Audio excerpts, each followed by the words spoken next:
Muy buenas tardes a todos y todas. La verdad que sí, siempre me da mucho gusto que estén, que lleguen a clases, que estén por acá. Entiendo que están trabajando, van muchos y muchas, y han hecho un gran esfuerzo, ¿eh? Se los digo con sinceridad también, no lo dije en la otra clase, estaba un poquito apurada, venía a una reunión y ya no les comenté, pero están haciendo un buen esfuerzo. No he visto cómo están saliendo en el examen, tienen hasta hoy, recuerden, en el primero tenían que entregar los reportes de lectura.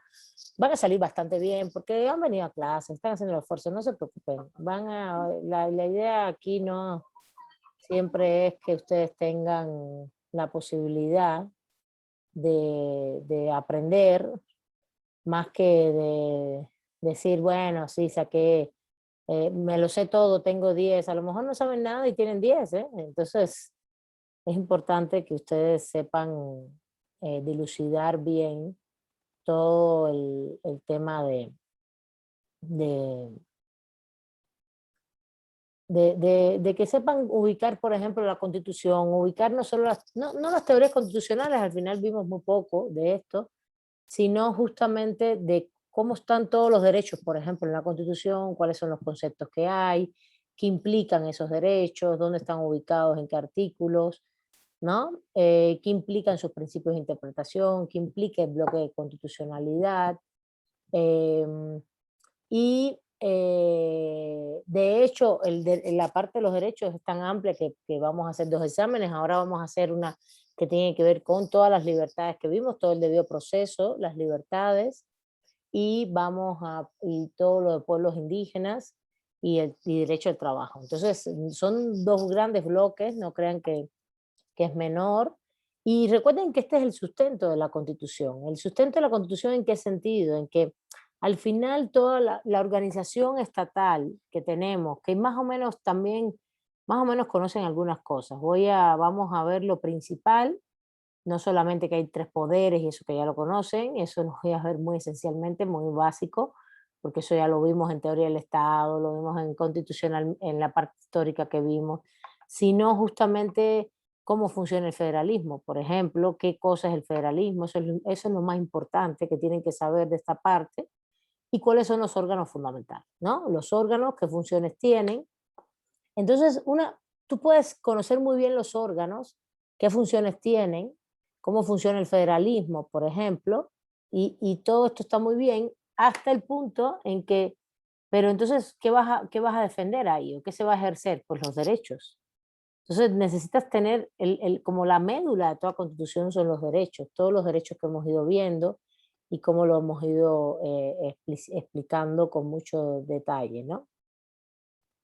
Entonces, recuerden que el capítulo uno, disculpen, el capítulo 2, justamente de los mexicanos, y el 3 que no lo vimos con especificidad, les voy a dar los elementos generales, pero es algo que, a ver, si bien se puede ver perfectamente constitucional, pero justo este programa de estudio está hecho para ver como cuatro materias, sinceramente. Por eso es que también no alcanza porque le hemos dado más énfasis al tema de los derechos, a que conozcan bien los derechos en la Constitución, pero entonces si conoces bien los derechos, no conoces bien la teoría, no conoces bien la historia y tampoco conoces bien todos los órganos y después las acciones de inconstitucionalidad. El problema es que son cuatro materias en una.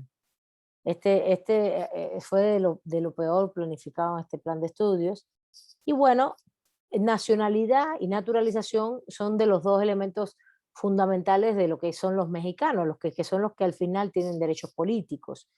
Ya había comentado yo los derechos políticos, pero vamos a repasarlo muy rápidamente. Y la nacionalidad mexicana, evidentemente, se adquiere. A ver, los derechos políticos no los tienen los extranjeros. Eso es algo que tenemos que tener claro y eso ocurre en cualquier lugar del mundo. Los derechos políticos solo lo adquieren las personas que tienen ciudadanía. Y el concepto de ciudadanía es un concepto que te vincula a ti como persona al Estado. ¿Está bien? ¿Sí? Entonces, si el concepto de ciudadanía, en el caso mexicano, se habla más bien, son dos conceptos diferentes, nacionalidad y ciudadanía, pero depende de la teoría a la que tú te hieras. eh, vas delimitando en las constituciones, depende de la constitución, si solo hablas de nacionalidad, si solo hablas de ciudadanía o hablas de los dos términos. En el caso mexicano se habla de los dos términos. Se habla de nacionalidad, que al final tiene que ver con que desde que pueda ser adquirida por nacimiento, por naturalización. Y también se habla de ciudadanía a la hora de hablar de los derechos políticos, pero el sustento para ser ciudadano es que tengas esa nacionalidad, justamente, ¿no? Para ser ciudadano y para ejercer los derechos políticos, ¿está bien?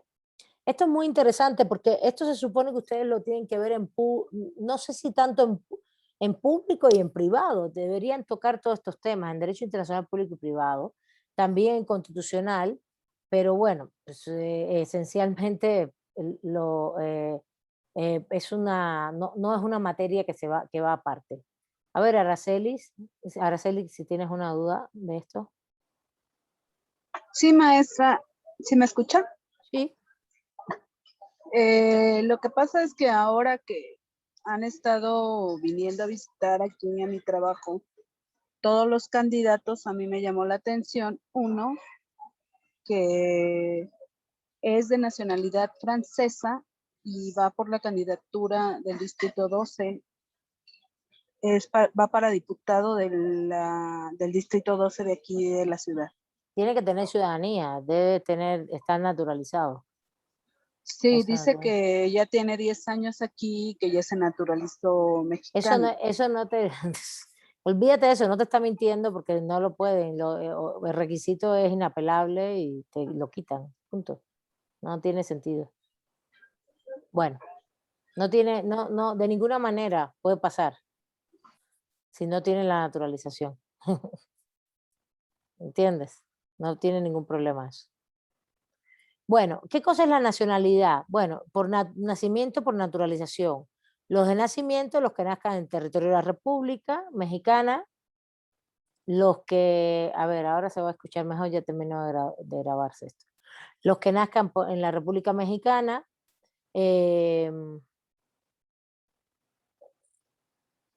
incluso si no nacen acá, pero sus padres son mexicanos, también tienen la nacionalidad. Los que nazcan en el extranjero, en este caso, hijos de padres mexicanos nacidos en territorio nacional, o de padre mexicano nacido en territorio nacional, o de madre mexicana.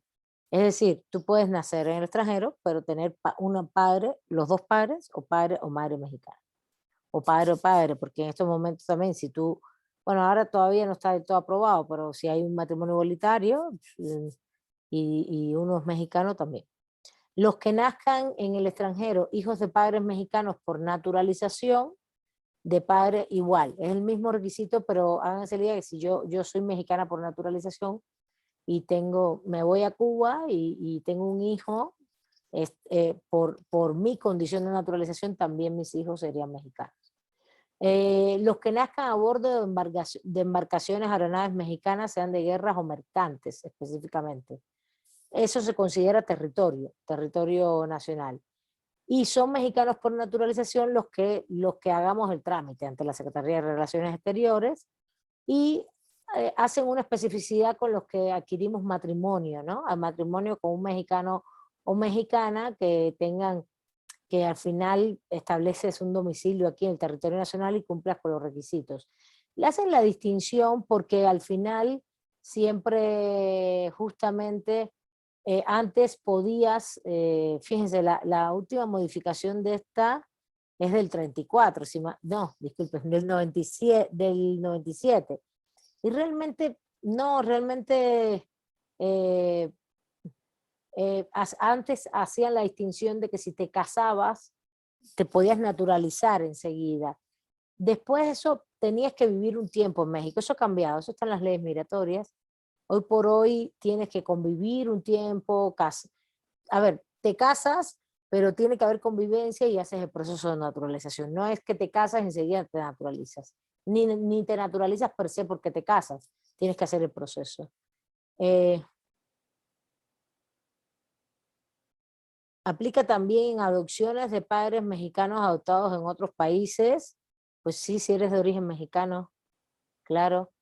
A ver, el trámite de adopción es un trámite aparte, pero que se vuelve hijo tuyo, es tu hijo.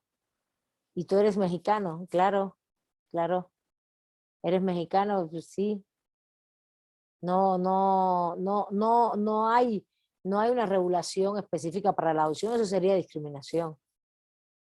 Discriminarías a tus hijos. Si hay una regulación que discrimina entre el hijo que nace de ti y el que se adopta, es discriminación. Que lo separa es discriminación. Son hijos, todos son hijos. Son hijos igual y son hijos y están en la misma. Ahora, la adopción fuera de México, tienes que reconocerla internamente del país. Eso sí, también. La adopción, porque es un trámite, al final tú estás haciendo un trámite familiar civil. Si tú lo haces fuera y lo tienes que después reconocer acá, pero para eso hay tratados, eso es materia de derecho internacional privado y hay tratados, convenios. Tú lo que haces es justamente intentar, una vez que tú haces una adopción fuera de México, después la traes a tu país, perfectamente. Eres hijo de padres mexicanos, no es, eso no tiene, incluso una vez que tú adoptas en Brasil y estás allí y tú como mexicano vas y lo inscribes en la embajada mexicana y llevas tu trámite de adopción, ¿entiendes? Es tu hijo, vas a tener un acta de nacimiento que es tu hijo, entonces tú lo inscribes en la embajada mexicana, eso es muy, no tiene eso vuelta, pues. Bueno, ¿cuáles son las obligaciones de los mexicanos?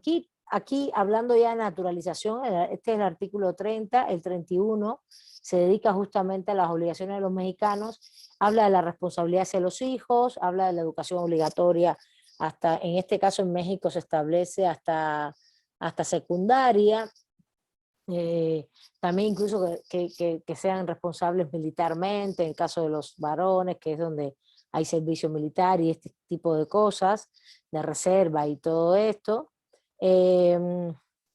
Los temas de instrucción cívica y militar, esas son nuestras obligaciones. Pero fíjense, nos están hablando como mexicanos y está hablando de nacionalidad. Eh, y pues alistarse y servir en los cuerpos de reserva conforme a la ley, está hablando un poco del tema de la guerra y la paz, y contribuir a los gastos públicos. Ahí tendría que ver con el pago de impuestos, ¿no? Y justamente después viene que puedes tener doble nacionalidad o no. Justamente en México la ley regula que la doble nacionalidad, artículo 32, se le otorga a los... Hay lo que está establecido, porque aunque lo lea para que lo entiendan, lo que está establecido es que si tú entras a México, tienes que funcionar todo el tiempo como mexicano. Se los voy a explicar mucho más claro. Si yo, le digo porque yo lo vivo todo el tiempo. Cuando yo salgo de México, tengo que salir con mi pasaporte mexicano. Nunca puedo poner el pasaporte de Cuba. Yo tengo pasaporte cubano, yo tengo doble nacionalidad. Yo no puedo salir con el pasaporte cubano. E incluso ni pasar, cuando tú sales de México con un pasaporte extranjero, te dicen que tienes que pasar por migración. Y entonces cuando yo pase por migración me van a decir, usted no es extranjero, usted es mexicana. Incluso me pueden sancionar, no se hace, pero me pueden sancionar. Yo cada vez que salgo de México tengo que salir con mi pasaporte mexicano. Y cuando vaya a entrar a Cuba tengo que entrar con mi pasaporte cubano. Eso se llama nacionalidad efectiva. Donde tú estés, funcionas como el nacional de ese país. Si te sale, funcionas como el nacional del otro. Claro, si hay un conflicto entre los dos países con respecto a tu persona, no sé qué puede pasar, la verdad. Depende del conflicto. Ahí sí, porque tú dices, bueno, que me llamen a mi embajada. Estás en Cuba y digo, yo quiero que me llamen a mi embajada de México. Pero el Estado cubano dirá, pero tú eres ciudadana cubana. Y estás en México y tienes un problema y tú dices, yo quiero que llamen a la embajada cubana. Y te van a decir, no, tú eres ciudadana mexicana. ¿Sí se entiende? Nacionalidad efectiva. Depende de dónde estés. ¿Sí? ¿Se entiende esto bien? Sí, maestra. Sí, maestra, sí se entiende. Bueno, evidentemente no puede servir en un ejército de otro país. Esto es bastante universal, ¿eh? Ni el de acá ni el de allá. Es fuerte. El tema de la doble nacionalidad puede implicar problemas, ¿no? Porque si hay una guerra, no, bueno, es complicadísimo. Pero bueno, realmente por suerte ya las formas en las que vivimos hoy son más tranquilas, más plurales y sobre todo más globales, ¿no? Entonces, por ejemplo, aquí se especifican que la ley regula el ejercicio de los derechos de la ley, que la legislación mexicana otorga a los mexicanos que posean otra nacionalidad y establecerá normas para evitar conflictos por doble nacionalidad. Es lo único que te dice, pero realmente funciona así como les dije. Regularmente a nadie le quitan la nacionalidad por per se. El único requisito que sí es muy fuerte es que lleves viviendo en el país, que no te vayas del país por más de 5 años. Si yo salgo del país por más de 5 años, pueden instaarte un proceso para quitarte la nacionalidad, la naturalización. La naturalización sobre todo, no la nacionalidad. Bueno, recuerden que hay en el tema de las dobles nacionalidades, el tema de los también, o más bien de este artículo 32, también establece si participas en un ejército o en otro, desde el punto de vista militar, ¿no? Los extranjeros no pueden participar supuestamente en los ejércitos nacionales. Los cargos y funciones también. En México hay muchos cargos y funciones que están limitados a ser mexicano por nacimiento. No es el caso de si esta persona va a ser diputada, hay que ver qué cargo, el de Araceli, el francés, la persona francesa que venía, hay que ver por qué cargo quiere ostentar y cuál es el requisito. Hay muchos en México, muchos cargos públicos que tienes que ser mexicano por nacimiento y te prohíben ejercer el cargo o postularte si eres por naturalización. Y eso se los había mencionado, ¿no? Bueno, en el capítulo 3 es sobre los extranjeros. Tenemos ahí el famoso artículo 33, que es un artículo nefasto. Por suerte fue reformado en 2011 de acuerdo a la reforma de derechos humanos, porque establece, a ver, les voy a decir lo que establecía que tú no puedes participar, lo que establece es que tú no puedes participar en la política de México, si eres extranjero.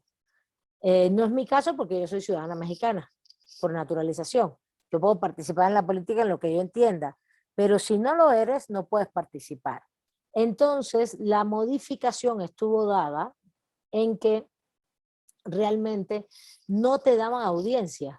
Es decir, que las autoridades migratorias, fue el caso que comentamos en esta clase con María de los Ángeles, lo refirió Rigel y yo también, de Atenco, las 5 chicas que en Atenco eran 5 mujeres, 5 jóvenes, había chicos y chicas, que las sacaron de Atenco, eran estudiantes, eran extranjeras, vivían aquí hace más de 10 años, pero la agarraron y no eran naturalizadas y la agarraron, las pusieron en sus países en 24, 48 horas.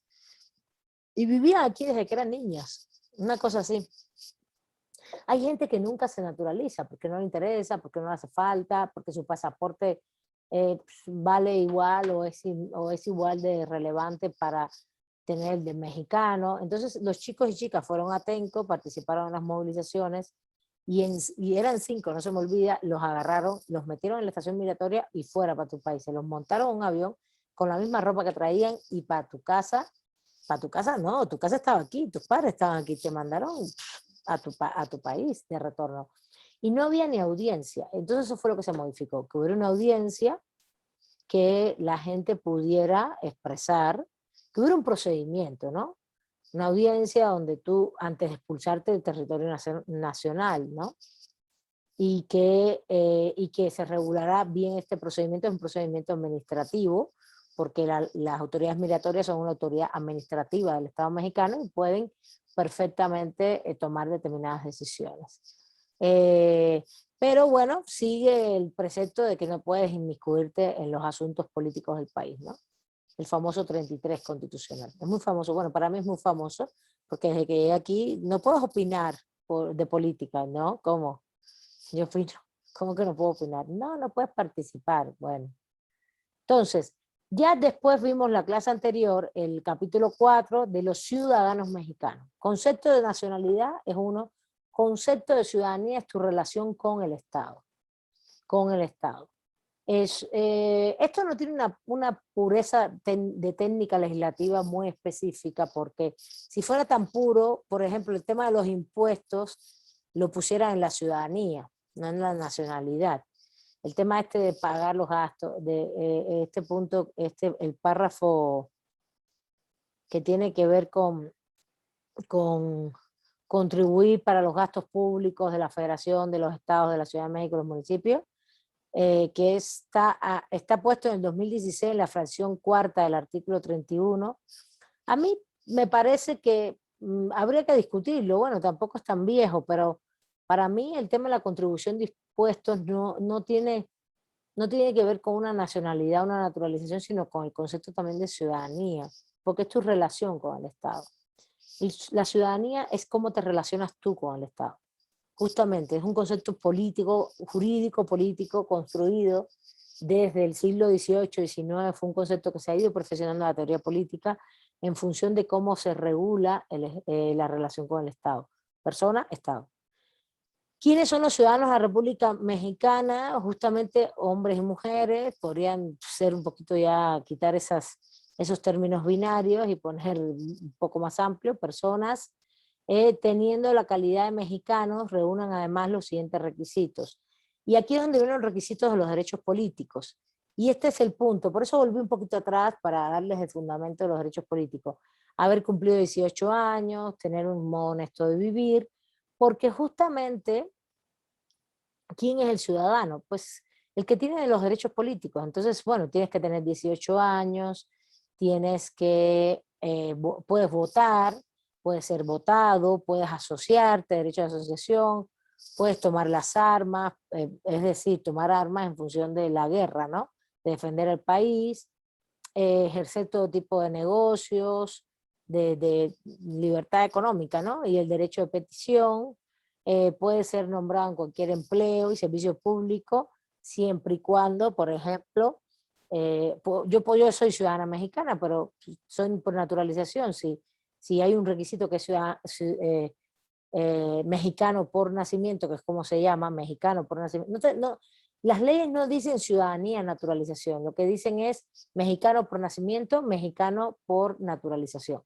Entonces, me pueden restringir la iniciativa de leyes, las consultas populares, que ya las vimos, y aquí quiero hacer un paréntesis, porque María de los Ángeles en la clase anterior me decía que no le quedaba tan claro, cuando hablamos, no le quedaba tan claro. Esta es la consulta ciudadana. Esta es una consulta ciudadana, es para todos y todos los ciudadanos y ciudadanas mexicanos, ¿vale? Esta es la consulta popular, es una consulta ciudadana en tu relación con el Estado. Y ya vimos todo el procedimiento, etcétera, etcétera, igual que la revocación de mandato. Es un proceso de tener 18 años y ser ciudadano mexicano. Por tanto, no participan los extranjeros, no. Participan solo ciudadanos mexicanos por nacimiento, por naturalización.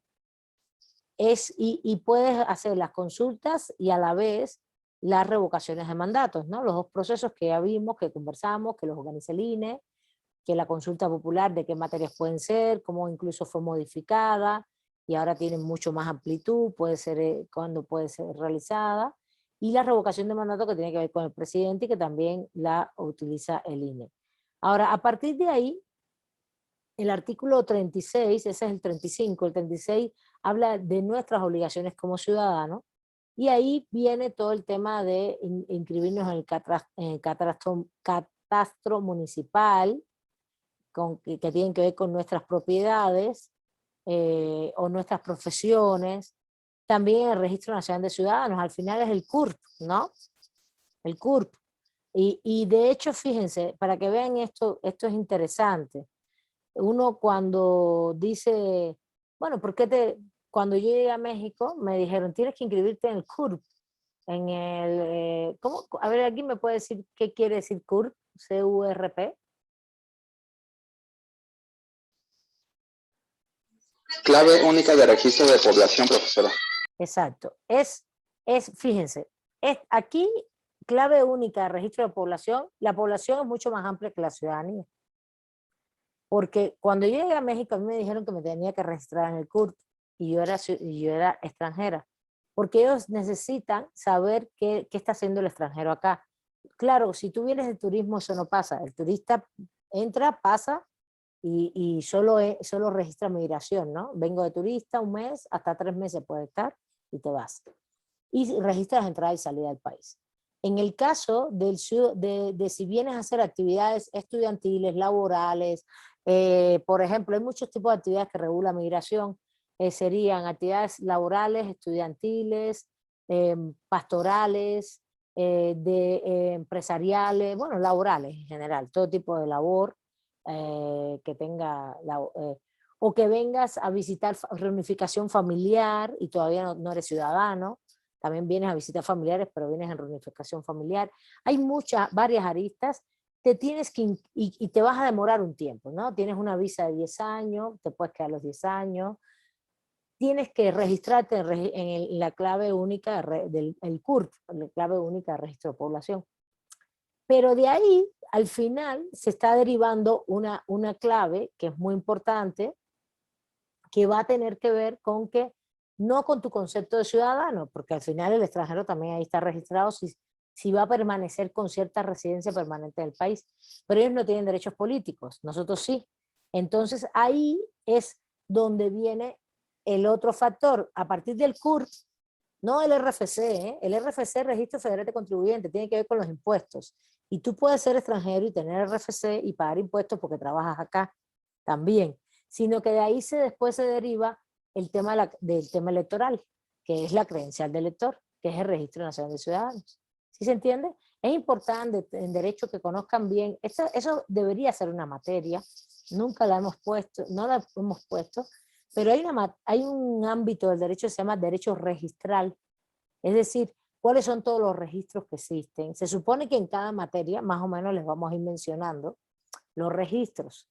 ¿Cuáles son los registros que existen? Después en civil les van a mencionar los registros civiles, después los que tienen que ver con propiedad, los que tienen que ver con las personas y los bienes, así sucesivamente.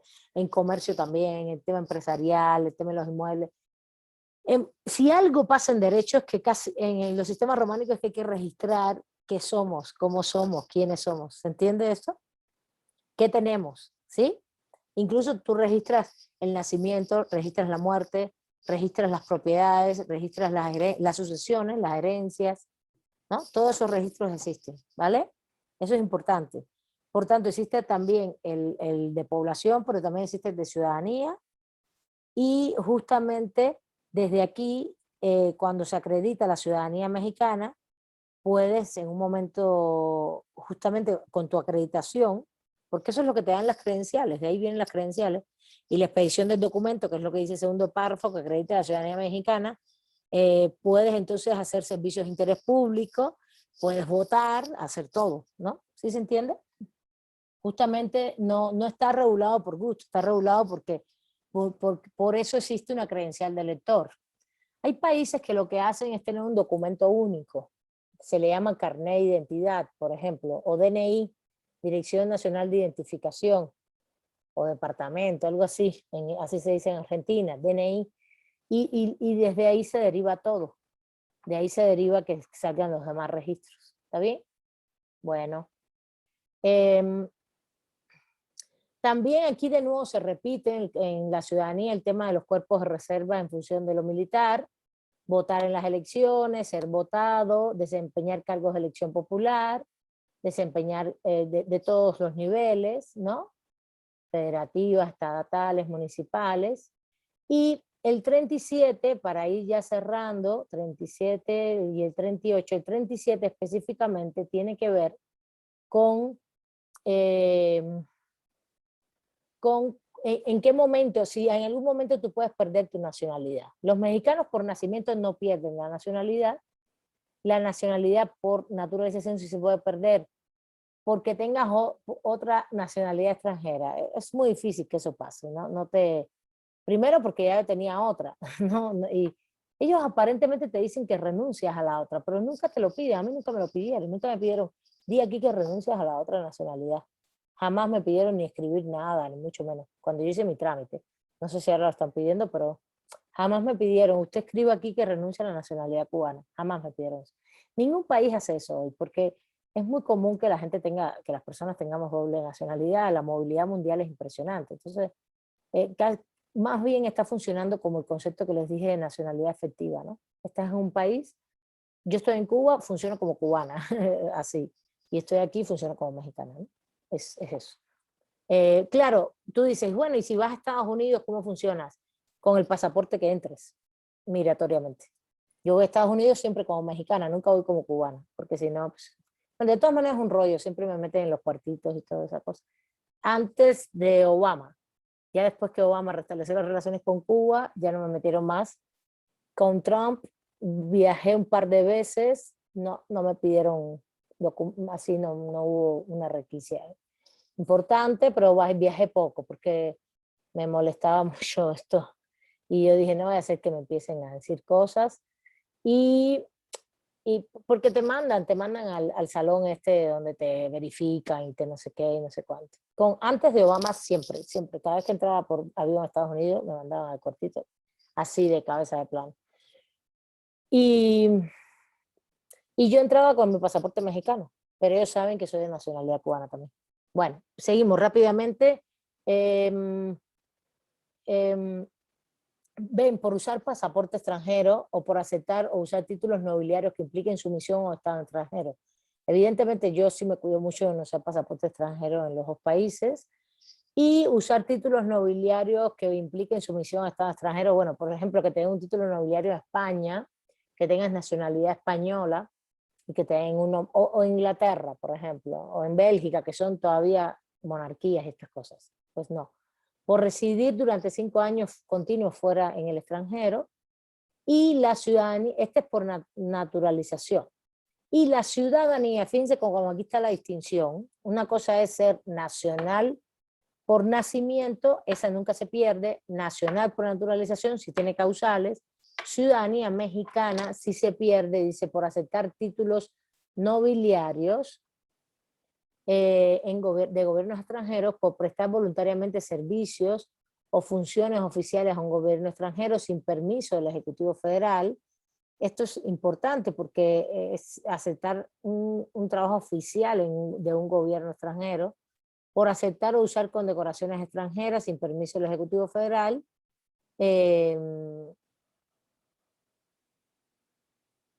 En este caso, el presidente de la República, los senadores y diputados del Congreso de la Unión y los ministros de la Suprema Corte podrán libremente aceptar y usar condecoraciones extranjeras, ellos sí, por el cargo que tienen, porque se supone que se los dan en función de sus cargos, ¿no?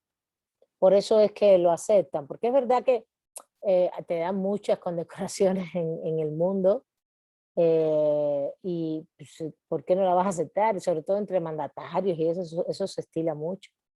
Bueno, por admitir del gobierno de otro país títulos o funciones sin previo permiso del Ejecutivo Federal, siempre y cuando no sean literarias, científicas, humanitarias, ¿no? Pero sobre todo se está hablando aquí de función gubernamental, ¿no? Que tengas un cargo gubernamental o militar y cosas así, evidentemente pues se supone que no que eres ciudadano de este país, no de ese. Y por también hacer acciones contra la nación o incluso en función de un gobierno extranjero, ¿no? Todo el tema del espionaje, evidentemente. No lo dice con claridad, pero por ayudar en contra de la nación a un extranjero o a un gobierno extranjero en cualquier reclamación diplomática o ante un tribunal internacional. Hacer, fíjate, no solamente es espionaje, también es cuestiones diplomáticas, ¿no? Está bien. Bueno, y por último, el 38, los derechos o prerrogativas de los ciudadanos se suspenden. Aquí es suspensión de derechos cuando tienes la ciudadanía por falta de cumplimiento de tus obligaciones, que está en el artículo 36, ya las vimos, y pueden durar hasta 1 año, porque tengas algún proceso penal. Este sí se cumple mucho, sobre todo este es el que más se cumple. Evidentemente, cuando las personas están privadas de la libertad, les quitan sus derechos políticos a votar, y esto es algo que se ha reclamado mucho. Hay muchos, incluso compañeros de PECER que están haciendo tesis sobre eso. Yo las he animado mucho y les digo que sí, que hagan las tesis, que es importante que esto se quite, porque yo creo que las personas en prisión podrían votar perfectamente. Una cosa no tiene nada que ver con otra. A no ser que sean delitos específicos, no sé, como de espionaje, en todo caso, cosas así contra la nación, ¿no? Delitos contra la seguridad del país, específicamente del Estado, etc. También por vagancia o ebriedad, ya saben, estos artículos son del 17, por estar prófugo de la justicia, bueno, si estás prófugo, no se te ocurre ir a votar, y por sentencia ejecutoria que imponga como pena esa suspensión. Pero regularmente donde más funciona es en este punto de privación de libertad. Bueno, ¿alguna duda hasta aquí? Esos son los capítulos 3, 4 y... capítulos 2, 3 y 4. Sí, ajá, 2, 3 y 4 de todo el título 1. ¿Vale? Pero quería darlos como un repaso completo de nuevo porque me había enfocado en consulta ciudadana y revocación popular para que la entendieran bien, pero era muy importante. Vamos rápidamente al artículo 2. ¿Ustedes tienen abiertas sus constituciones? ¿No, verdad? ¿No las tienen abiertas, verdad? Yo sí, bueno. Luis Ángeles, sí. María Sí, Los Ángeles. maestra. Sí, profesora. yo Sí, profesora.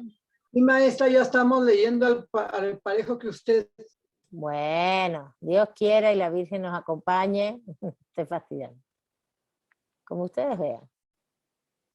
¿Alguna duda hasta ahí? Vamos a los pueblos indígenas.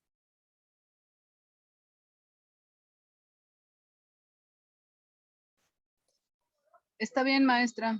Bueno, perfecto. No es tan difícil. A ver, lo que hay es que leerlos, señalarlos y estar tranquilos y entender todo el corpus de derechos, ¿no? Vamos muy bien, vamos a ver todo, vamos a poder ver todo hoy. La nación mexicana es única e indivisible. Primer enunciado, que es una falta de respeto a los pueblos indígenas, porque justamente, la verdad, y justamente los pueblos indígenas se consideran naciones, justamente, pero acuérdense que el contexto de este artículo tiene que ver con los acuerdos de San Andrés la Raíz, a ver, tiene que ver con el levantamiento zapatista del 94. A partir del levantamiento zapatista, evidentemente hubo todo un proceso de negociaciones, de diálogos, de intercambios, bueno, todo el proceso de negociación, donde estuvieron muchos intelectuales o varios intelectuales, y finalmente lo que hicieron fue, si ven ahí la Constitución, ¿verdad? Sí, maestra. ¿Ven que la estoy moviendo? Sí, profesora. No ven que estoy moviendo nada, ¿no? Sí, estaba subrayado en amarillo y ahorita ya está en blanco y negro. Además se fue al artículo 32 y 32. estábamos en el 2. No. A ver, es lo que quiero saber. ¿Ven este? Sí, la federación, las entidades federativas, los municipios para promover la igualdad de oportunidades de los indígenas y eliminar cualquier práctica discriminatoria establecerán las instituciones No, Josefina, les puse el artículo 2. ¿Lo ven o no? Ahorita está el artículo 3, maestra. A ver, entonces está mal. Hay algo que está mal acá, por eso estoy preguntando. A ver. Es que tengo abiertas 2 constituciones. Ese es el problema. Déjenme aquí sacarlo. A ver, esto. Ya. Es que estaba en el 2 con ustedes. Y tengo abierta la actual, pero siempre verifico, porque la que tengo señalada es la del año pasado, entonces siempre verifico que esté bien esta. Que no haya habido ningún cambio. Entonces lo voy viendo en paralelo. Pero le salió la segunda. Vamos a compartir ahora. Bueno, como les decía, el primer punto es justamente algo muy criticable. El contexto de este artículo, como les decía, tiene que ver con la reforma del 2001 que se hizo a partir de las reuniones o todos los acuerdos de San Andrés la realizan, pero justamente lo que les puse a leer de esos textos es que los autores, de hecho es Francisco López Bárcena, uno de los autores, él es indígena mixteco, y es una de las personas que desde el derecho ha escrito más sobre estos temas, y Francisco lo que plantea, con mucha fuerza, como lo plantean todos los antropólogos, todos los que se dedican a estos temas, que justamente la nación, lo que hubo en el 2001 es una contrarreforma, por eso se le llama contrarreforma de los pueblos indígenas, porque traicionaron los acuerdos, ¿no? Eso es un primer punto importante contextual, o el punto más importante contextual, ¿no? Quiero que sepan eso.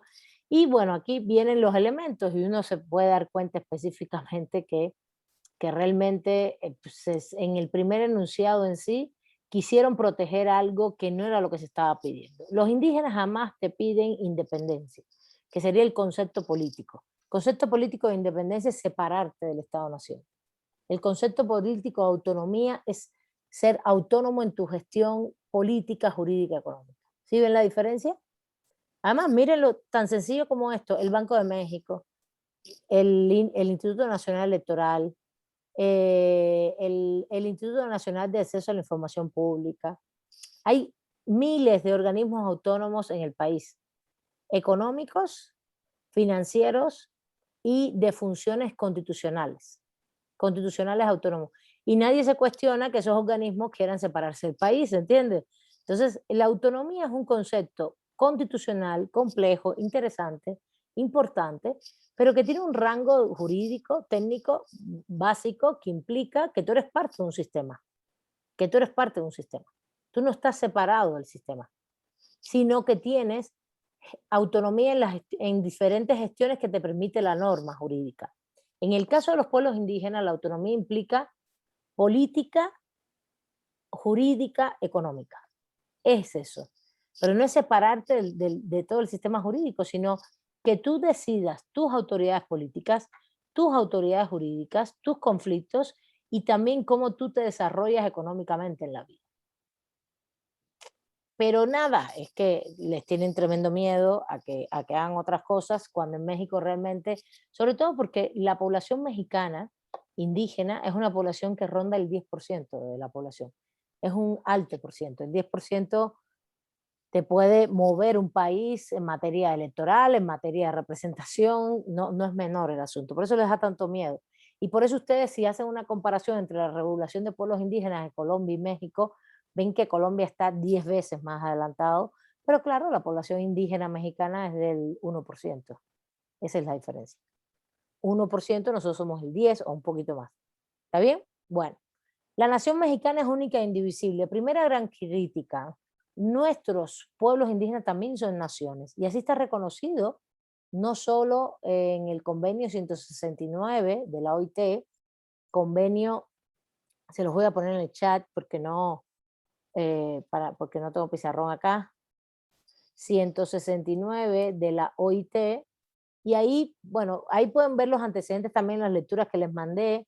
Creo que no le puse el capítulo de antecedentes de derecho internacional, pero hay un convenio anterior, pero el 169 es el vigente, y hay mucho, también hay una declaración universal de los pueblos indígenas en la actualidad, que ronda sobre el 2011 aproximadamente, ahora no recuerdo la fecha exacta, es 2011 o 2010, estoy casi segura que es 2011, una declaración universal de los pueblos indígenas. Hay muchos instrumentos que protegen a los pueblos y que hoy están con mucha especificidad. Es como lo que les dije de las observaciones generales, ¿no? Pero justamente los instrumentos de los pueblos están en la Organización Internacional del Trabajo. En la Organización Internacional del Trabajo, que es lo que les puse ahí, OIT. ¿Está bien?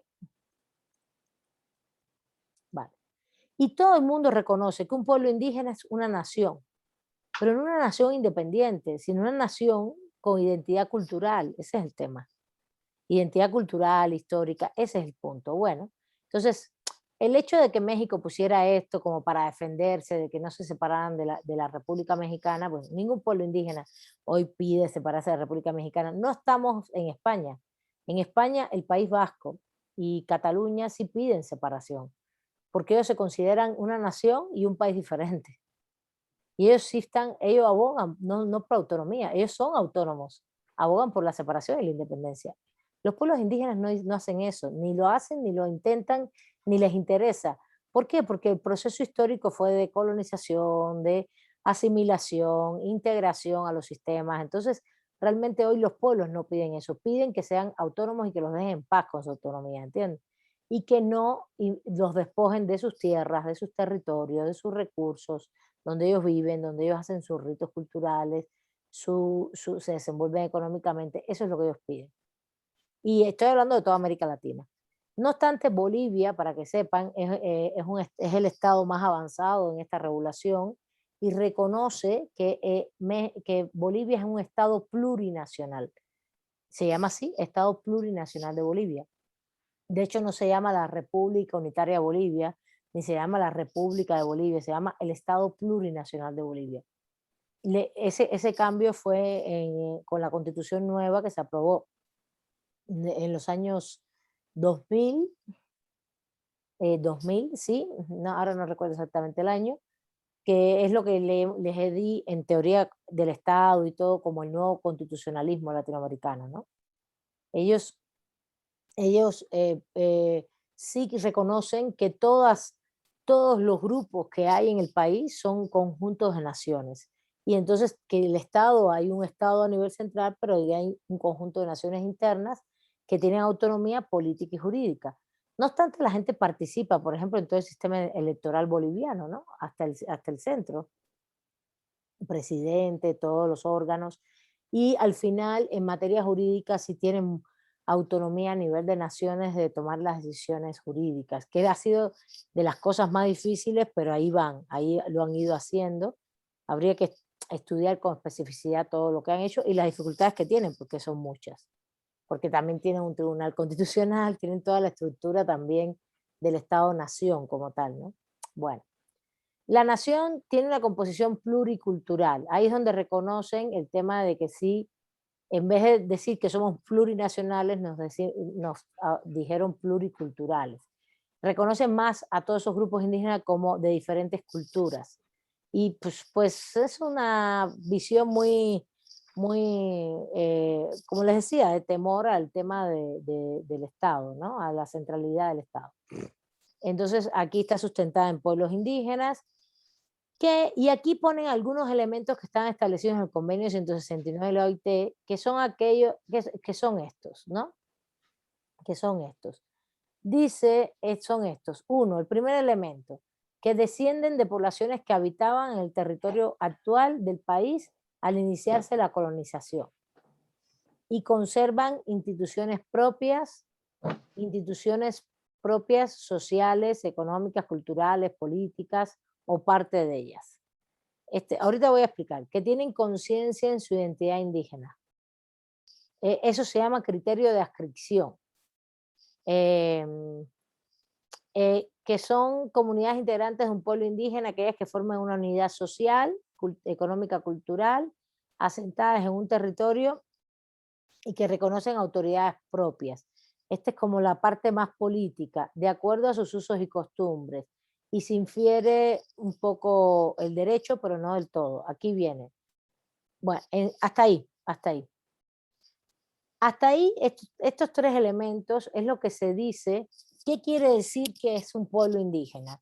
Un pueblo indígena quiere decir que tiene una trascendencia histórica, uno, ese es el primer punto. Es decir, que no es que vivas ahí desde hace 500 años, sino que desciendes de poblaciones que estaban aquí cuando estaban en la colonia. Eso es lo que te quieren decir, que desciendes de esas poblaciones y que todavía conservas instituciones culturales, sociales, económicas vinculadas a todas esas tradiciones históricas, políticas. Y entonces, por ejemplo, no vayan ustedes nunca a decir que un pueblo indígena es porque habla una lengua diferente al español. Eso es una falacia. Todos hablan español o pueden hablarlo, no importa eso. La lengua es una de las cosas que se ha perdido en la colonización.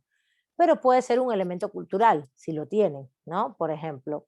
Pero, por ejemplo, tienen algunas tradiciones. Las tradiciones en sí también se han mezclado mucho con el mundo occidental. porque al final dicen, no, es que el tequio es una tradición indígena. Sí, sí, pero cuando analizas bien, el tequio también se usaba en la colonia con los españoles. Entonces, también esto es como muy flexible, ¿no? Muy flexible y muy diferente. Tú puedes, hay que ver cómo se prueba eso, porque realmente a nadie se le ocurre decir, probar cosas muy, obligar a un pueblo indígena a probar esto de manera fehaciente. Realmente tú vas al pueblo y te dicen, nosotros tenemos estas tradiciones, hacemos esto, hacemos lo otro. Para eso se hacen peritajes antropológicos. Pero realmente es difícil que te digan, tienes que probarlo.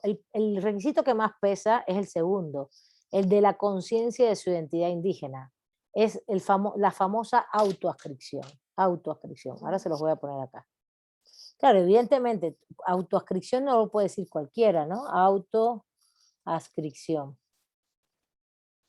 No es que nosotros ahora vamos al INPI, al Instituto Nacional de Pueblos Indígenas, y hacemos el trámite de autoascripción y decimos, nosotros como grupo de 1101 de Cuautepec, nos declaramos herederos de las poblaciones de Cuautepec, ¿se imaginan?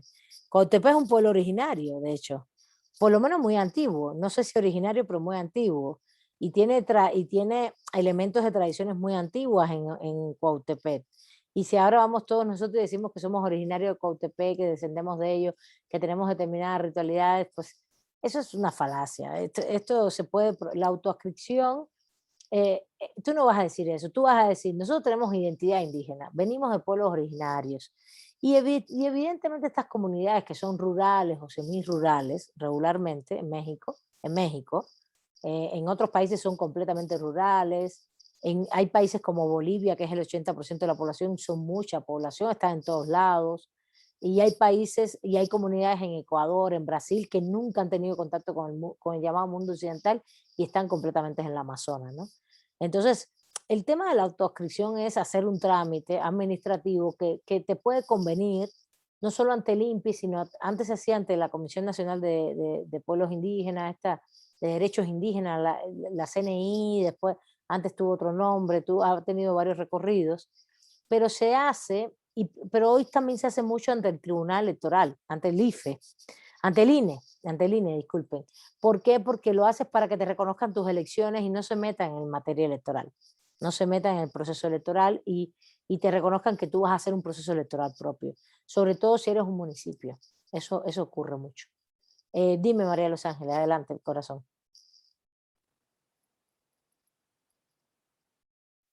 Hola. Es que de esto que está mencionando de que no deberían de demostrarse o pedirse como requisito la demostración de estas, no sé, rasgos originarios que tienen las comunidades, porque una de las cosas que mencionaba la vez pasada es que, pues obviamente estos grupos que sí tienen su origen territorial y de identidad, pues no son tampoco inamovibles socialmente, se occidentalizan, tienen transformaciones. Exacto, entonces, exacto. Cuando muchos de estos actores sociales se enfrentan a realidades de despojo o de violación a derechos humanos que tienen que ver sobre todo con la territorialidad y el uso de sus recursos, y ellos, por ejemplo, en el caso que yo conozco, que es Atenco, hubieron varios procesos legales en donde, por un lado, las asambleas ejidales que se amañaron o que dividieron para poder adquirir el dominio pleno y vender, o el caso del amparo contra el aeropuerto, que pues, finalmente ya no se resolvió, pero en todos esos procesos, en todos y cada uno de los procesos, cuando los abogados argumentaban esta situación, obviamente sí, lo que me queda claro es que no tienen el trámite formal en el INPI, y de hecho lo están apenas generando, pero en cada proceso les pedían los peritajes antropológicos y casi pues eran repetitivos, porque era contar pues desde los rasgos arqueológicos que hay de ocupación humana, porque ahí sí hay una continuidad desde lo pleistocénico, o sea, los grupos humanos han estado, luego la relación histórica con los españoles y esos pueblos en particular, todos los archivos que quedan ahí, y entonces a mí me llama mucho la atención porque yo lo entendía como algo que al tener estos rasgos occidentalizados, o por ejemplo una de las cosas que yo escuché de los peritos, es que decían que justo esta situación de la lengua era lo que les quitaba como esa caracterización y había abuelitos que se acababan de morir que todavía hablaban náhuatl, ¿no? Pero bueno, entonces me genera mucha... pero la verdad no, la verdad hay que buscar peritos, hay que luchar también en ese ámbito administrativo y judicial que tenemos, porque es administrativo por un lado, como el INPI y cosas así, o administrativo judicial como puede ser el INE, que es administrativo y a la vez autoridad electoral y a la vez tiene trife. Tenemos que luchar ahí con toda esta gente porque ellos nos van a dominar y nos van a querer imponer sus criterios. De hecho, hoy en materia de estudio Que me antropológico parece que por esto... Ajá, que me parece que por eso es que están ahorita insistiendo en las comunidades por ya la formalidad del trámite en el INVI, ¿no? O sea, ahorita que ya no hay una necesidad de estar luchando judicialmente contra el aeropuerto, no se deja de tener la perspectiva de todas las problemáticas y de que ese papelito o esa situación puede cambiar mucho la relación de todos ellos con sus frentes de batalla, ¿no? Claro, porque de ahí se derivan derechos. El problema es que justamente, y aquí vienen ya los derechos, los pueblos indígenas, por ser pueblos indígenas per se, tienen unas 4 derechos específicamente que no los tenemos nosotros. Y que de ahí ellos se protegen mucho frente al despojo. Justamente, ahora se los voy a mencionar rápidamente. A ver, por ejemplo, aquí, eso que dijo María de los Ángeles, se lo ven aquí, ¿no? Son comunidades indígenas, son comunidades integrantes de un pueblo indígena, aquellas que forman una unidad social, económica, cultural, asentadas en un territorio y que reconocen autoridades propias de acuerdo a sus usos y costumbres. Ya lo habíamos dicho, ¿no? El tema de la conciencia y la identidad indígena y lo otro que habla de instituciones sociales, económicas, culturales, políticas o parte de ellas, pero tradicionales. Ahora se cuestiona mucho todo esto. A nivel internacional, incluso jurisprudencia, sentencias a la Corte Interamericana. A ver, no le puedes decir a un pueblo que tiene que probar que está ahí hace 500 años. Puedes hacer peritajes antropológicos generales y ese le tiene que servir y se acabó la historia. Si el pueblo tiene una serie de elementos y lo está diciendo y tiene este punto de decir yo soy heredero de estas tradiciones, se lo tienes que reconocer. ¿Hasta cuándo? ¿Entiendes? Incluso el tema de la autoascripción también se cuestiona, se dice, ¿por qué el pueblo tiene que decir que lo es? Hay muchos criterios, pero bueno, vayamos más bien a lo que dice México, porque nosotros queremos defender a los pueblos que están en nuestro país. Entonces, en ese sentido, lo que dice María de los Ángeles, ¿no?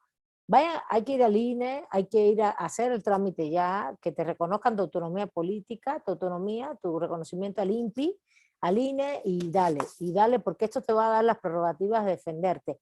Ningún pueblo indígena hace esto porque tiene un saber tradicional específico muy lindo frente a otros. No, compañeros.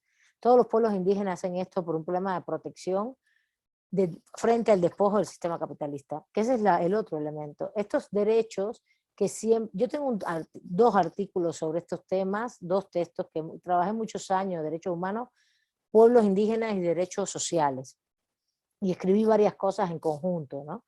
De todas esas aristas. Escribí derecho al agua, y mis artículos, hicimos un recorrido histórico de cómo empezó desde México, el tema de reconocimiento, el tema de que los reconocieran, todo esto está vinculado al tema de que México pasó por un proceso primero de asimilación, que es, te meto como ciudadano mexicano en la Constitución del 57 del siglo XIX, después de integración, y fue Lázaro Cárdenas que dijo, bueno, con la reforma agraria, vamos a ponerlos en ejidos y en bienes comunales, y los hicieron ejidatarios y comuneros, ¿no? Los integraron al sistema. Y después, y justo a partir de ahí, ha habido una lucha creciente de decir, no, nosotros somos otra cosa, somos pueblos indígenas. Ahí está recorrido en mis artículos todo el recorrido histórico de lo que hicieron, de lo que se hizo, que no fue solo México, sino toda América Latina, pueblos indígenas en muchos lugares, hasta que se empezaron a aprobar los convenios internacionales. Y después los estados empezaron a suscribir estos convenios internacionales. Y la verdad es de los más avanzados en materia de reconocer que es un grupo específico que tiene derechos colectivos, que funciona como derechos colectivos, porque el sujeto es el pueblo indígena, es la comunidad, no es ni Martín, ni Martina, ni Luz Esther, ni Milay, ni Araceli, ¿entienden? Es justamente la comunidad que tiene todos los derechos humanos que tenemos nosotros, ¿ok? Pero además la comunidad en sí tiene 4 derechos colectivos, que son estos: autonomía o libre determinación, este que está aquí. El derecho al desarrollo propio, ahorita se los voy a señalar. Les doy los 4 de una vez. Desarrollo propio, autonomía o libre determinación, desarrollo propio, tierra, territorio y consulta previa, libre e informada. ¿Los anotaron? Eso va a examen, ¿eh? Bueno. Profesora, ¿puedo repetir el cuarto? Consulta previa, libre e informada. Yolanda. Maestra, yo nada más escuché 3, el 3 no lo escuché. No, lean los textos, están en los textos. El Ok. derecho, autonomía, que es la libre determinación. Sí. Que es el derecho central, el eje, el centro, ese de ese parten todos los demás derechos. Desarrollo propio, tiene que ver con la protección de los recursos naturales, donde los pueblos están. Los pueblos tienen que tener la forma económica de desarrollarse como ellos entiendan económicamente, y por eso tienen el famoso uso preferente de sus recursos. Uso preferente de sus recursos. Y tierra, territorio, donde ellos se ubican desde el punto de vista espacial para vivir, pero también para ejercer la economía, la cultura, la política, todo. Los pueblos no están en un solo espacio territorial. Los pueblos viven en un lugar, se mueven y tienen sus milpas o son pesqueros y pescan en otro lugar, y tienen también zonas de ritos, de rituales culturales que están en otros lugares. El caso más famoso es el caso donde hay una mina y han despojado a los pueblos de su zona cultural, los wixárikas, que es un caso muy famoso en materia de derecho, que se hizo amparo, se ganó y no quisieron nunca devolver los territorios. Pero bueno, y la consulta es el famoso derecho de la consulta previa, libre e informada, es la consulta de los pueblos indígenas, no es la ciudadana, no tiene nada que ver con el artículo 35 constitucional. Es un derecho propio de los pueblos indígenas que tiene la característica de ser previa, libre e informada. Es decir, no puedes ir a decirle al pueblo indígena, véndeme tus tierras, no. Tú tienes que decir, ni tampoco voy a trabajar aquí donde tú trabajas, no. Tú tienes que previamente ir allí y decir, oigan, nosotros tenemos interés en pescar aquí donde ustedes pescan. Bueno, primero dinos cómo qué quieres hacer previamente. Nos tienes que decir todo lo que vas a hacer, todo lo que pretendes hacer libre y de manera informada. Y después nosotros decidimos como pueblo indígena, nos consulta si nosotros queremos o no que estés. Y ahí es donde está la bronca, ¿no? Porque se plantea que si es vinculante, los pueblos debería ser a favor de los pueblos. Si los pueblos dicen no, debería ser vinculante. Y si los pueblos dicen sí, debería ser vinculante. Y ahí es donde está la bronca. Las consultas estas no están definidas que deben ser vinculantes. No están definidas a nivel central, pero tampoco está definido quién debe definir eso. Entonces siempre es un problema en materia procesal, es quién hace la consulta, el INPI o los pueblos, el Estado o los pueblos, las empresas o los pueblos. Bueno, pues evidentemente o el INPI o los pueblos, el INPI y los pueblos. Ahí tiene que haber una relación entre el Estado, y el Estado tiene que ser una mediación fundamental, pero no vendido frente a las empresas, que son las que quieren pactar esos recursos cuando hacen la consulta, porque muchas veces ni la hacen. Piden permisos en Semarnat, en ambiente, les dan el manifiesto de impacto ambiental y se apropian de los recursos cuando son de los pueblos. Estoy hablando de las tierras, de los territorios, donde puede haber petróleo, donde puede haber agua, donde hacen fracking, donde puede haber, o tierras que cultivan ellos, por ejemplo. O a lo mejor son las tierras de al lado, pero como es Monsanto con el transgénico, inciden mis tierras, también me tienes que consultar. Hay muchas situaciones en México y son muchísimas y es muy importante. Pero sí es un problema específico el tema de la vinculación de la consulta. Y bueno, hay jurisprudencia del sistema interamericano que dice que la consulta tiene que ser vinculante, hay jurisprudencia que dice que no tiene que ser vinculante. Luego entonces hay que dar la lucha política, participar en las consultas, exigir toda la información y valorar, porque a lo mejor hay pueblos que también votan a favor y dicen, pues yo estoy a favor de que se construya tal cosa o que haya tal cosa. No, porque los pueblos están más en contra del despojo de los territorios, más en contra del despojo de sus territorios, de que les, por ejemplo, que concesionen una mina y que les despojen tierras, que Monsanto le den concesión y que les afecten sus, como está pasando con los pueblos mayas, que les afecte sus sembradíos de miel, que es orgánica, por ejemplo. Tienen unos sembradíos de miel orgánica impresionantes, y que con las cosas de Monsanto, eso se paró, lo de Monsanto se paró por eso. Pero si tú le consultas a un pueblo, oye, mira, aquí está tu territorio, pero queremos que pase una carretera. Ha habido muchos conflictos, queremos que pase, que estás pegado al mar y tienes determinados recursos turísticos, queremos hacer tal cosa. Si los pueblos empiezan también a estar de acuerdo, pues también hay que respetar eso, porque hay pueblos que sí pueden estar de acuerdo con determinadas obras o determinados elementos, y hay otros que muchos que no. Por ejemplo, el caso de Atenco, que se reconoce como un pueblo indígena, no está de acuerdo con el aeropuerto, por miles de razones, son sus tierras, etcétera, etcétera, pero además, menos mal que no lo hicieron ahí, el aeropuerto se va a hundir. Además, se va a hundir. Este es el caso del Tren Maya. El Tren Maya hay que defender que se hizo consulta en algunos lugares, en otros no. Ha habido como mucha información contradictoria, porque yo conozco información de la escuela, de la gente de antropología, que dijeron que sí se hicieron consultas bien hechas y otros que no se las hicieron. Entonces hay como información muy abismal, ¿no? Entonces lo que hay es que buscar en el fondo, hacer una investigación a profundidad de qué ha pasado allí, porque yo tengo artículos completos, entrevistas de personas que dicen una cosa por un lado y otra cosa por otro. Y a mí me da mucha sospecha que Mexicanos contra la Corrupción y Claudio X González metan acciones y amparos contra el Tren Maya, ¿entiendes? Yo en eso ahí sí no transo. Si son los pueblos, felicidades.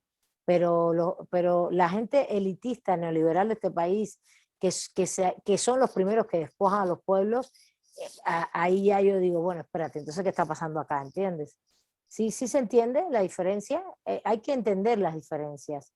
Y yo he trabajado temas no, yo no hago amparos, pero con grupos donde se defiende el tema de la consulta, conozco muchos casos, muchos son legítimos y están muy bien hechos y se ganan. Si no hay consulta, pues lo tienen que virar para atrás.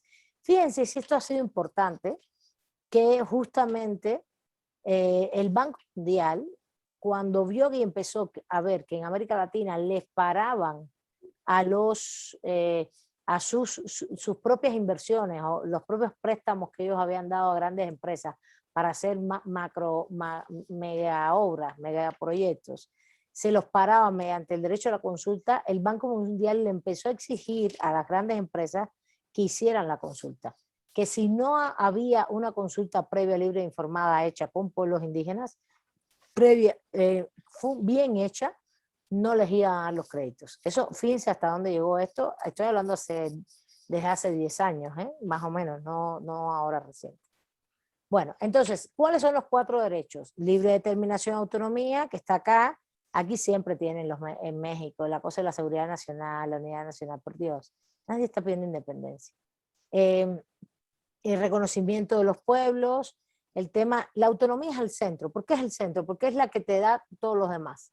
Te dice que tú puedes tener autoridades políticas, jurídicas, económicas y evidentemente que te lo tienen que reconocer y que por tanto nadie puede venir a despojarte de tus grandes otras opciones que son tus recursos naturales, donde tú vives, donde tú te desarrollas económicamente, que ahí está todo el tema económico, el desarrollo propio.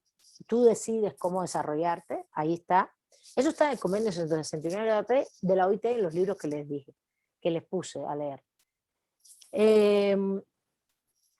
tienes las tierras, territorio. Recuerden que tierra, territorio es un concepto integral, no es solo donde vives, es donde vives, donde trabajas, donde haces tus ritos culturales, donde donde están tus muertos, tu cementerio, por ejemplo, aunque esté a 10 kilómetros de la comunidad, porque allí fue donde se decidió históricamente que iba a estar el cementerio, es parte de tu concesión cultural, de tu identidad y tierra, territorio. Por eso se le llama así tierra, territorio. Porque el territorio no es solamente económico, la milpa, sino es también social, cultural, religioso, político, económico. Y la consulta como ese derecho procesal en el cual tú vas a defender todos los demás derechos, la autonomía, el desarrollo propio y la tierra, territorio. ¿Vale? ¿Alguna duda hasta ahí? Sí, maestra. Cuando dice usted, permítame,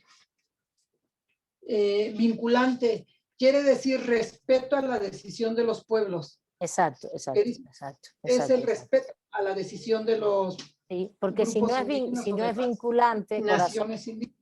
Exacto, exacto. Porque si la categoría de vinculante no está en ningún lugar, es muy debatible. Entonces, si lo pones, yo tengo un artículo sobre eso y yo digo que sí tienen que ser vinculantes, es que te obligue, que la decisión del pueblo obligue al Estado y a las entidades económicas a respetarla. Sí, sí, sí, sí, no, correcto. No. Pero no está en la legislación. Es una lucha política que hay que dar. ¿Está bien? Sí, maestra, gracias. La lucha política que tienes que dar es que primero el pueblo vaya a votar. Eso es lo primero que tienes que hacer. Que los pueblos vayan a votar, que los pueblos voten, que los pueblos hagan sus procesos, que los hagan con las condiciones que son previos, libres e informados, que dialoguen, que traten de dialogar, no con las empresas, ¿no? Que vean con el instituto, con el INPI, con autoridades antropológicas, con... Oigan, colegas, quiten los audios, por favor.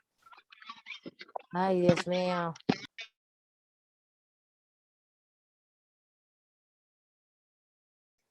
Primero tú generas ese estado de opinión, de lucha, pero hay pueblos que se enteran que la empresa va a entrar cuando ya están ahí con la maquinaria, ¿no? Y se arma el explote y la lucha. Entonces, han violado todo, ¿no? Pero tú tratas de hacer ese proceso y que la gente vaya a votar, que la gente se informe bien de lo que es, que la gente tome sus decisiones, que el pueblo tenga las temporalidades para discutir sobre el tema, que ellos digan y decidan y vean, porque a lo mejor el Tren Maya les va a pasar a 3 kilómetros o no les interesa lo que va a suceder o la incidencia no es tan fuerte y por eso algunos votaron que sí, otros que no. Hay que ver. Y entonces también dialogar con otros pueblos, porque si a lo mejor es una mega obra que atraviesa todo y les va a incidir, pues entonces comunicación interpueblo, ¿no? Todo esto se puede dar y se puede hacer. Bueno, aquí está, la libre determinación les van diciendo todo lo que implica, que es el derecho macro, político, económico, social, todo, y jurídico también. Recuerden que los jurídicos, ellos pueden darse sus normas jurídicas y pueden darse sus órdenes jurídicos propios. Y aquí dice sus propios sistemas normativos, aquí lo dice, siempre y cuando no violen la Constitución, las leyes, las garantías individuales, los derechos humanos. Justamente este artículo sí pone un rasero en función de la actualidad de la Constitución. De hecho, esto fue agregado después del 2001. Porque realmente, y por eso cuando se habla, no, que venden a las niñas. A ver, hay que tener, yo no respeto, yo no puedo validar que vendan a alguien, ni a una niña, ni de aquí, ni de allá, en ningún lugar, ¿no? Lo que pasa es que son formalidades sociales que en algunos lugares se hacen de una manera, en otros de otra. En las clases altas, si no te casas con uno de tu clase, no te lo permiten. No es el caso a lo mejor de nosotros, entre nosotros los plebeyos, pero en las clases altas también lo hacen. Te tienes que casar con fulano porque lo digo yo.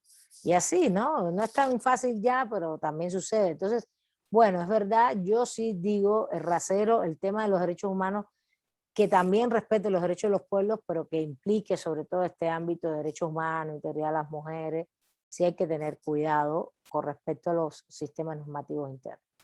Bueno, aquí están los procedimientos y prácticas tradicionales, aquí está todo el tema de los derechos políticos, déjenme terminar este punto, ¿no?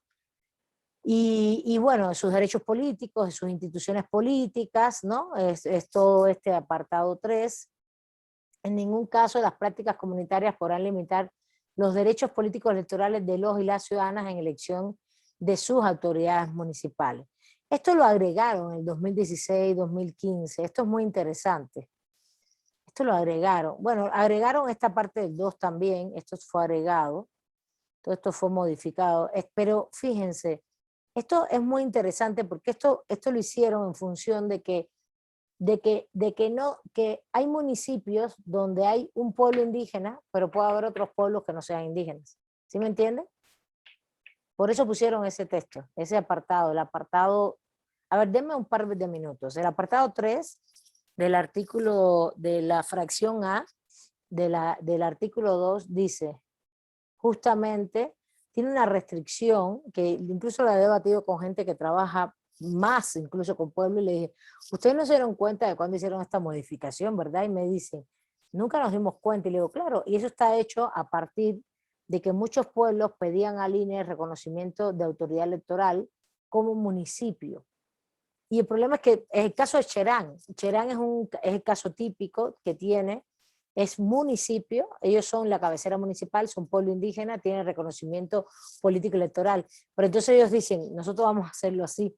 Y eso ha provocado que la otra parte del municipio, que no son pueblos indígenas, no participan en las elecciones. Esta fracción tiene que ver con eso.